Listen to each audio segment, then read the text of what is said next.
Christmas, just like the ones I used to know, where those treetops listen and children listen to hear sleigh bells in the snow, said I. Dreaming of a green Christmas, everybody. Hey, just want to start off with a little bit of congregation participation. I'm not going to make you stand up or sit down, so don't worry. I feel like our quads have had a fair workout already. Thanks for that, Helen. But I'm aware it's the 24th of November. We are kicking off a Christmas series here at the Forge. Just want to sort of see where we are on the Christmas spectrum from Grinch to Father Christmas. And so my type of people, first and foremost, give us a cheer if you have already finished all of your Christmas shopping. One person.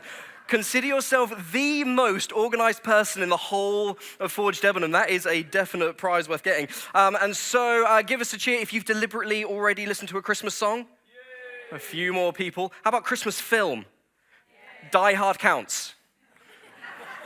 Definitely counts. No matter what Alex Laver says or anyone else says, Die Hard is absolutely a Christmas film. Give us a cheer if you've already put up Christmas decorations in your house. Oh, okay, so maybe we're not quite there yet. On the other side of the spectrum, though, who woke up and found out we were doing a Christmas series here at the Forge and has already complained? Cowards. Cowards, the lot of you. Cowards, we're kicking off a brand new Christmas series, and so wherever you are on that spectrum, if you're watching online, welcome to you as well as we kick off this new series. What we're doing in this series is we're going to be looking at Christmas through a few different lenses to try and get maybe a slightly different perspective. We're all used to dreaming of a white Christmas, but what would it look like to dream of a green Christmas or a blue Christmas? What would it look like if we looked through those different lenses? And so if some of you are panicking because you're thinking, oh my goodness, like he's going to change Christmas tradition, like I'm really used to that sort of thing. You don't need to worry about any of those sort of things. We're not going to be telling you your traditions are bad. We're not going to be telling you that stockings are a sin, although those type of stockings, perhaps a different Sunday to talk about those being sins. But we're not going to be talking about that. We're going to be looking at a different perspective through different lenses of Christmas. And so let's get starting to dream. Let's start dreaming of a green Christmas.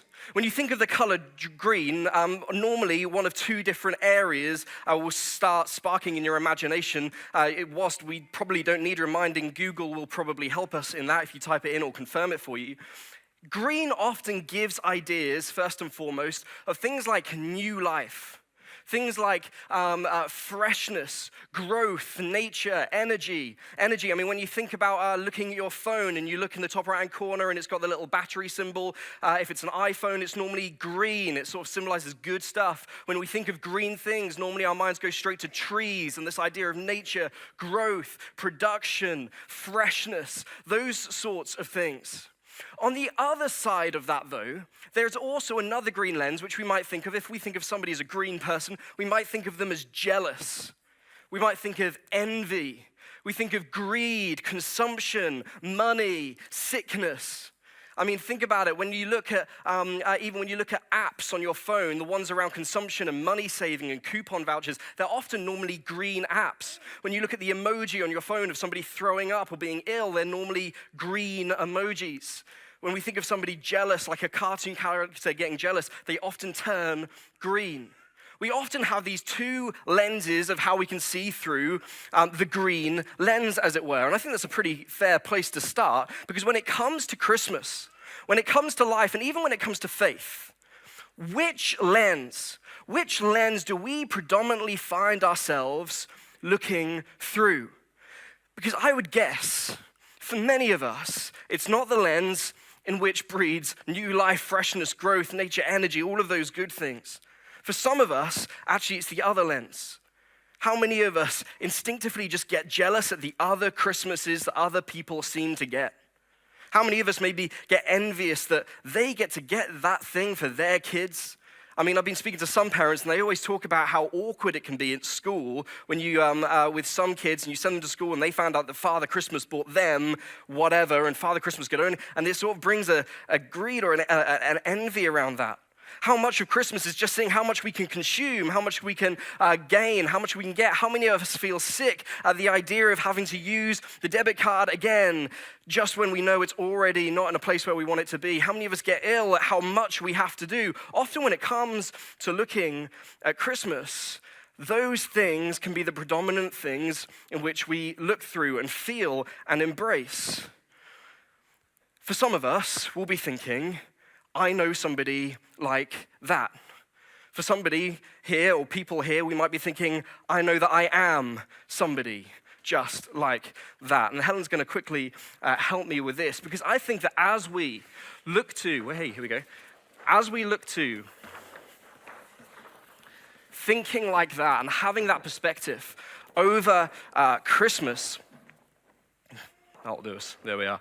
As we start to think of those things as we go through Christmas and even through life, I think that Christmas, and I think life, and I think most dangerously faith, can quickly become a box-ticking exercise, right?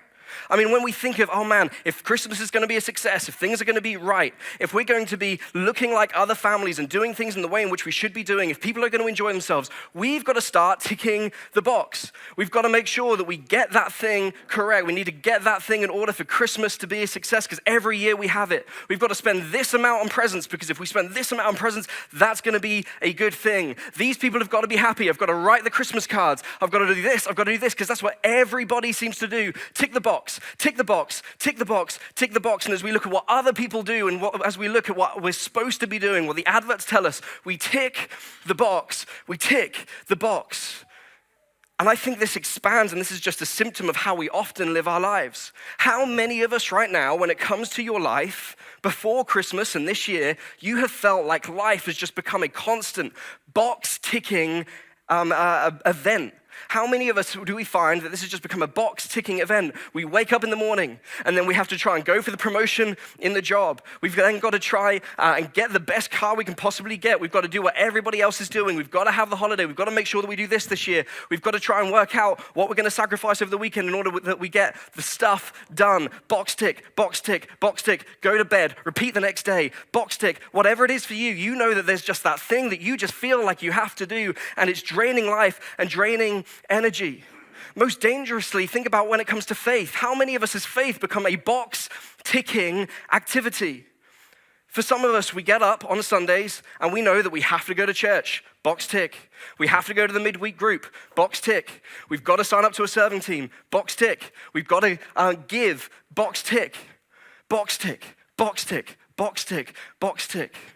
Our lives can quickly become a box-ticking exercise. And I fear that when it does, with every box we tick, the pen slowly runs out of ink.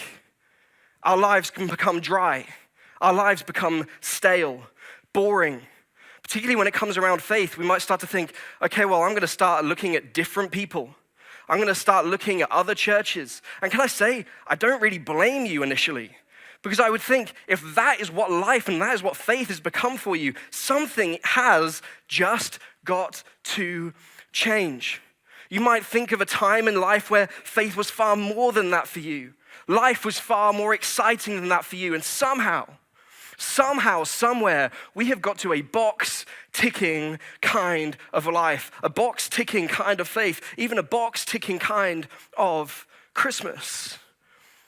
When you look at the beginning of the Christmas story, the beginning of the story of Jesus, we'll find that it is a green Christmas, but not in the way in which we often see Christmas as green. You will find that it is full of freshness, full of growth, full of energy, full of new life. And the place I actually want to start this series isn't where the story of Jesus really begins, where it's in a section of books called the Gospels. A couple of people write about Jesus' birth, and it talks about how it happened and where it happened. It gives the real specific details of that, and we're going to be hearing a lot around that, I'm sure, this Christmas. I actually want to start with a preview of Christmas. Like any good blockbuster films, Christmas has a preview. In fact, in 740 AD was written the preview. In a book called Isaiah, that was written all that time ago, the nation of Israel, God's people, found themselves in a box-ticking zone. They found themselves in a life where the kings were becoming increasingly evil and the same patterns of evil were emerging. They found themselves offering sacrifices to God because that's what they were supposed to be doing, and they were doing it over and over and time again, but with no real heart, with no real energy and no real love or knowledge of why they should be doing it. The same thing was going on over and over and over again. And God was looking at this, and God was looking at the evil. God was looking at the child sacrifices. God was looking at the worship of the foreign gods. And he was looking at this thinking, I cannot sit by whilst other people are being oppressed. And I cannot sit by whilst my people are not looking at how my people should look. And so he sends this man, Isaiah, to give a message to the people, and you can find it near the middle of this book that we call the Bible in the Old Testament, written in 740-ish AD. And Isaiah gives this real message of warning, and he gives a message of hope.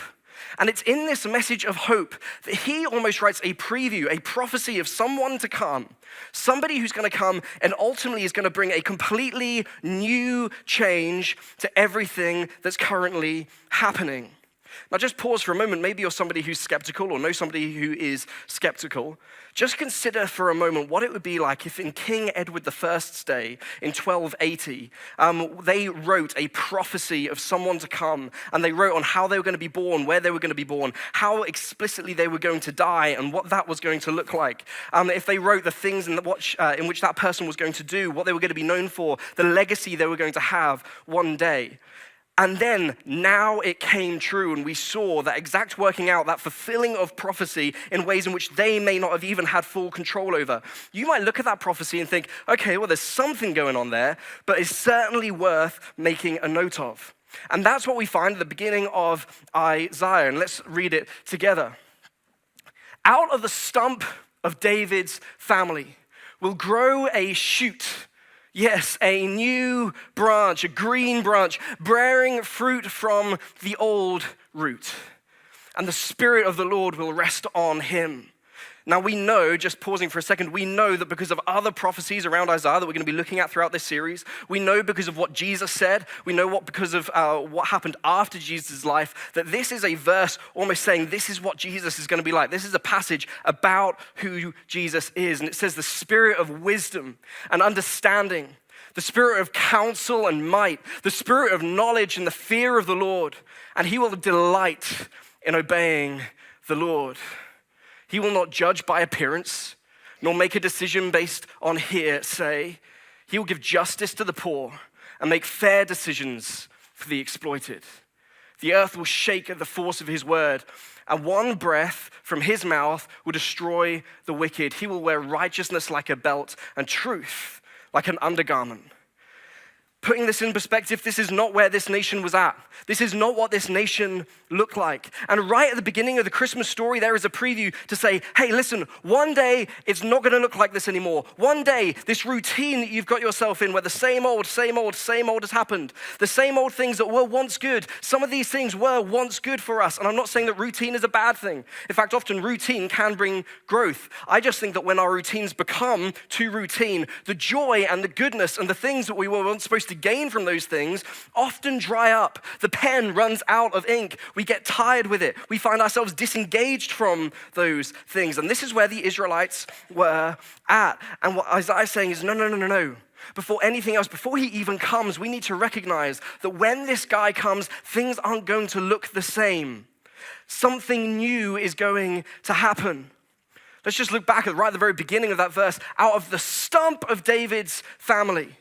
David was the king of Israel that everybody looked back on. The king which people look back and thought, those were the good old days. That's when we saw a big, beautiful tree growing up strong with gorgeous branches, and we saw life, and we saw growth, and we saw victory, and we saw all those great life-giving things. And slowly as we got ourselves into the routine where we started doing good things, but out of bad habits, and good things, but without the heart in which we were supposed to have behind them, it was like an axe came to that tree one time after another, and now it's just grown into this stump. And for you, maybe that's where you find faith at the moment. There was a time where you met Jesus, and it was like when you were driving into the supermarket and you were just praying that you would find a space, and God just sort of put down a beam of light and there was a space ready for you to drive into. For some of you, it was a prayer of a miraculous healing and you saw that. For some of you, you came to church and there was a time where it was so fruitful and so good, and it was like every time you came on a Sunday, every time you met up with a like-minded person of faith, it would be like God was speaking to you, and slowly the things you were doing were just something that just became too routine and they dried out, and they were good things. But the pen slowly began to run out of ink, and that's where Israel was at. Out of the stump of David's family, a new shoot grew. Will grow a new shoot, a new branch, bearing fruit from the old root. When Jesus came, this is what we need to know as we approach the Christmas story. When Jesus came, he was not just coming to bring a new philosophy, or a new theory, or a new morality, or a new just idea. Jesus came ultimately to bring a brand new, fresh, adventurous, revolutionary storyline in which you were invited to be part of. A new branch. And for some of us, life has just become a tick box exercise, and faith has become dry for us. We're becoming increasingly disengaged. We start to live life as if life was normal and nothing fresh faith-wise. Jesus isn't speaking to us, or at least it feels like God isn't speaking to us. And yet when Jesus came, it's not supposed to be like that. What Jesus does when he comes to earth, what this is saying faith should ultimately be like, is that Jesus is inviting you into a life transformational, beautifully hospitable, dangerously prayerful, increasingly vulnerable, fighting, faith-building against all forms of injustice community in which Jesus is the heart of which he invites you in by grace and by weaknesses. Our weaknesses, we are made strong because of Jesus. That is the faith in which we are made to be part of. It's supposed to be new. It's supposed to be life-giving, life transformational. For many of us, life has just become this. And when life becomes a box-ticking exercise, we slowly start running out of ink. And my fear for us is that when we live the same old lives, if nothing changes for us, our lives are just going to continue to be the same. And Jesus wants far more for you. When I look at the most life-giving moments for me within my faith, they're moments where I started to ask myself questions of what is it right now God wants to do with me? What is it right now that God wants to be communicating with me? What is he encouraging me into? For me, I can remember a real moment where I look back on and just think, yeah, that was some time in which I just want my life to replicate more and more and more of. It was a time I was coming back from Leicester to Ipswich on a bus. It was a box-ticking exercise. It was a journey I had to make. It was just another thing to do. And as I sat in the coach, I can remember sitting there and I just felt, I just asked this question, God, what is it that you want of me right now? What is it right now? What is it that you want to be talking to me about? What is it? And I just felt compelled, before I'd even looked around, just to say, the people behind you need a conversation. And so I was sitting there and I was like really reluctant to turn around because I thought, oh, once you make eye contact, it's like awkward. And so I was sitting there and I was sort of debating this, being like, God, what is this? Like, I just like, is this really something you want? Is this just my imagination? Is this just something I'm thinking? Like, what's going on here? And so eventually I was sitting down, I looked around, and behind me was this Hindu family, a man, a woman, and their child. And I just went, hi, nice to meet you, I'm Jonny. And they sort of thought, oh, okay, this isn't normal, but hi. And they sort of introduced themselves, and we had a conversation and found out where we were coming from, which we both realized was Leicester, and where we were going to, which we both realized was Ipswich. And we had this conversation. I said, listen, this is kind of awkward, and this might be wrong, but I'm someone of faith. I believe in Jesus, and I believe he's alive, and I believe that he's just asked me to have a conversation with you around what that looks like. Do you mind if I share a little bit about my life and some answers to prayer I've had? And they were like, okay, yeah, sure. And so I told them some stories and of just what recently God was challenging me on and what that looked like. And I was thinking, this just isn't what I would recommend people to do. And so I was having this conversation at the end. He says, listen, you need to understand where I come from. Where I come from, there are many different gods, and everybody claims they're alive and they're doing something. And I said, okay, well, that's fair, but have any of those gods done anything for you? Genuine question, purposeful, hands open. And he said, no. And so I was sitting there and I thought, would you mind? Would you mind if I prayed for you just to see if my God would do anything in your life? At that point, I was thinking, this isn't how it's supposed to be, maybe, but I couldn't have been more wrong. God is wanting to do something new. It could have just been another tick box exercise, but God was challenging me to step out of the box a little bit, saying, no, something new has to take place. Something new you have to be encouraged into. And so I prayed for this guy, and he just sort of all of a sudden looked really still, and he closed his eyes, and his wife was looking at him like, what's going on here? And as I prayed for this guy, he just sort of started to breathe heavily, and I was like, okay, I don't want to manipulate anything, and people were looking around on the bus, and I was like, this isn't really what I'd normally do. And then he opened his eyes, and I said, anything happened? And this guy looks at me and just goes, I have never felt peace like that. I would have missed the opportunity if I just saw faith as a box, if I just saw faith as something I was supposed to turn up to, something that I was supposed to just to help out with, something I was supposed to do, rather than something that Jesus is encouraging me to become more of. If you are not somebody of faith, I just want to say that you are so, so welcome here. In fact, we try and create this community with you in mind, and we want to start walking with you on whatever journey you are on, whether that's faith at the moment or anything else. We're so glad that you're here. But if you are exploring faith and you're asking questions, and I just want to say that's such a good place to be in. Ask as many questions as you can. Explore it, wrestle with it, disagree with it, change your mind with things, whatever it is. I want to encourage you to do that. But let me say, the more you start following this guy, Jesus, your life will not look the same.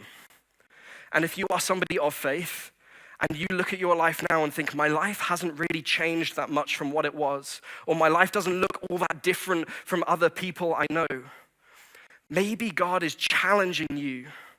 Maybe God is challenging you to maybe step out a little bit from the box ticking of life into something new, a new journey, a new conversation, a new stepping out, a new encouragement, a new challenge. God wants to do something new in you.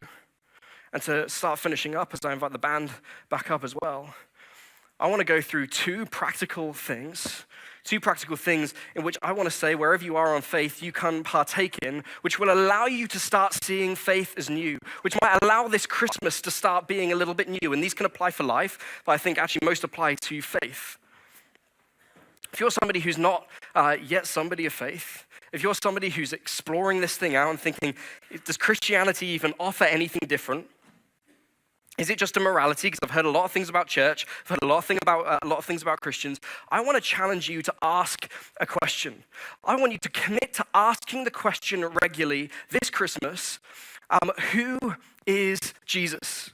Who is Jesus? Not what does church say, or what is church like, not what are Christians like. Who is Jesus like? What is Jesus saying when he says these certain things? And to do that, I want to encourage you to read a book. It's not a long book. It's a book that's 24 chapters long, but fairly small chapters in the way in which we read books now. It's called the Book of Luke. You can find it in the Gospels. Many of you will know about it. There'll almost certainly be someone sitting to the side of you who'll be able to direct you to it. It's found in the New Testament. You can read one chapter every day throughout Advent. Make it an Advent calendar, if you will. Every day, just read one chapter about who this Jesus is and ask the question, who is Jesus? Because chances are when you see how this man speaks, when you see who this man was and is, you will find that he is someone who invites people into a new storyline, and that invitation is also open to you too. If you are somebody who perhaps isn't new to faith, who perhaps has been coming to church for a while, perhaps, someone who faith has dried up a little bit, like a dry pen where you were ticking all the right boxes, but somehow faith is now just feeling stale. I want you to ask a different question regularly this month. If you're watching online or on catch up, you can start this from whenever you are, but maybe this can become a Christmas challenge for you. Ask yourself the question, what is it? What is it that Jesus might be asking of me at this very moment? What is it that Jesus might be asking of me at this very moment? When you're sitting down in a doctor's office, when you're walking the kids to school, when you're driving in the car, when you find yourself in a pivotal conversation at work, when you're sitting around the table with family. What is it at this very moment? What is it at this very moment Jesus might be wanting to say to me? Out of the box ticking of life, it might look different to usual. There might be a million excuses not to do it. But as Jesus speaks to you, as the Holy Spirit consumes you and talks to you, what is it in which he wants you to be stepping out in? Because Jesus wants something new for you. He doesn't want the same old, and my fear is that if your life is looking like the same old, then one day if nothing changes, your life is going to look the same. I have a phrase with a friend I know called Chris, and we sort of say it fairly often to challenge ourselves. And we often say, in 20 years' time, I don't want to wake up and for my life not to look any different from where it is at the moment. What is it for you where you can stop ticking the box and start stepping out a little bit more? What new thing, what new journey is it that Jesus wants to invite you into this Christmas?